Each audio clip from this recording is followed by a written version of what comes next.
सम्पूर्ण मित्रहरूलाई हार्दिक नमस्कार छ। मलाई राम्रोसँग थाहा छ झ्यास गनेर गन्तव्यमा पुगिँदैन,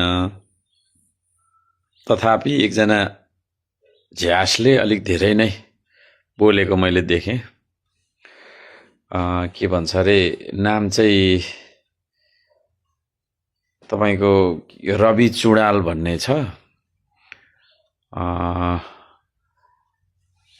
अनुहार हेर्दाखेरि चाहिँ ठ्याक्कै खोरमा पालेको कालो बुङ्गुर जस्तो देखिन्छ। त्यो मान्छेले युवा वन नेपाल भन्ने हाम्रो किशोर श्रेष्ठज्यूको पोडकास्टमा गएर चाहिँ दुई चारवटा कुराहरू राखेको रहेछ। के भने रहेछ त्यसले भन्दाखेरि, हर्क साम्पाङले भ्रष्टाचार गर्यो श्रमदानको नाममा भने रहेछ।